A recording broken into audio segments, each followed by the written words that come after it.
Primeira vez que eu pisei naquela casa, que foi em 2010, eu e a Rosana, foi um impacto da santidade vivida naquele lugar. Isso. A gente recebe um impacto. É verdade. Aquela casa, eu digo, ela é impregnada da santidade que foi vivida ali, né?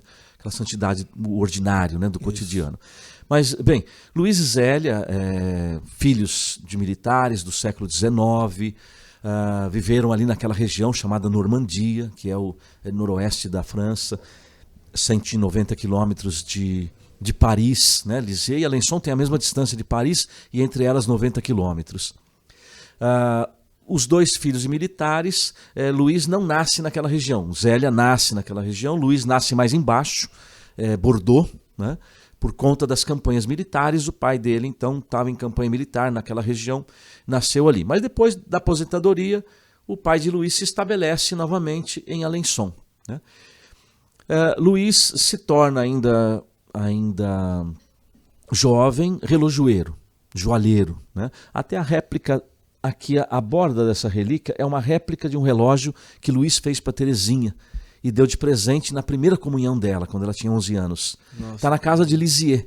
Sabe onde tem os brinquedos das crianças ali? Você visitou ali, né? Lindo demais. É naquele quarto ali. Lindo demais. Então o relógio que está ali é o que Luiz fez e deu para Terezinha. A borda dele, a réplica está aqui na relíquia, né? E Luiz, um jovem santo, um desejo de santidade, né? Quando ele foi batizado, o bispo de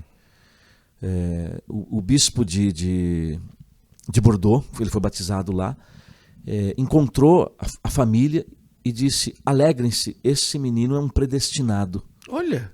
Ele foi batizado assim logo depois do nascimento. Alegrem-se, este menino é um predestinado. Imagina. Mas que espiritualidade desse bispo. Imagina, ele não sabia, ninguém sabia o que seria esse menino, né? E anos depois, nós estamos falando dele aqui, né?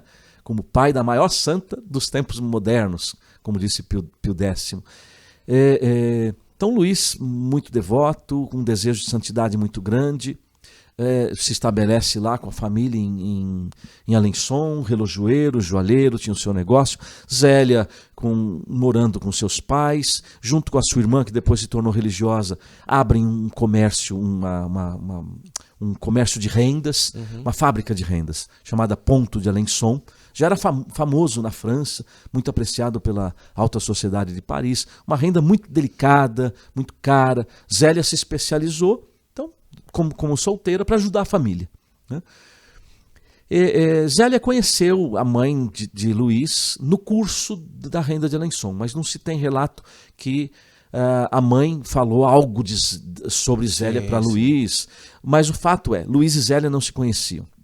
E numa primavera de 1858, era abril de 1858, os dois se cruzaram numa daquelas pontes, que tem um rio que passa ali na cidade de Alençon, o rio Sarthe. Só que os dois tinham no coração o desejo da vida religiosa. Sim. Tentaram entrar na vida religiosa, não foram aceitos, né? Por providência de Deus. Deus tinha outros planos. Mas mantiveram no coração o desejo da santidade, né? Porque qual era a mentalidade daquela época, Guto? Quem queria ser santo no século XIX, XVIII, XV, se tornava o quê? Religioso, padre. E o resto? Eu costumo dizer, ficava condenado ao matrimônio. Imagina. Concordo. Foi a conclusão que eu cheguei. Eles não diziam isso. Eu falei, mas quem queria ser santo ia ser religioso ou padre e o resto. Pois é, verdade. Mas enfim. Mas aí eles se cruzam em abril de 1858, nessa ponte. E uma voz no coração de Zélia diz: foi ele que eu preparei para você. Dali 3 meses eles estavam se casando.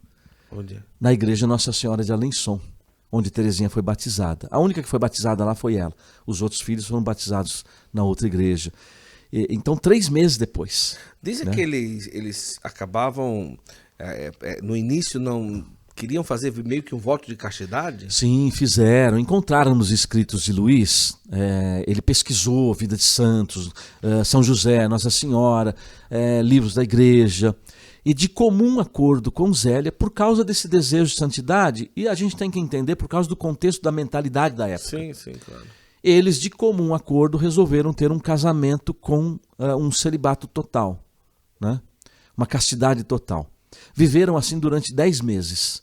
Depois, ajudados por um confessor, eles consumaram o matrimônio e começaram a ter os filhos. Zélia vai chegar, né? Depois que começamos a ter nossos filhos, nós percebemos que a nossa vida ela se realizou e a nossa vida era só para eles. E já temos, escreve ela para, se não me engano, para a irmã dela, ou para a cunhada, já temos 5 e não desistimos de ter outros 4 ou 5. Queremos povoar o céu com novos santos. Olha.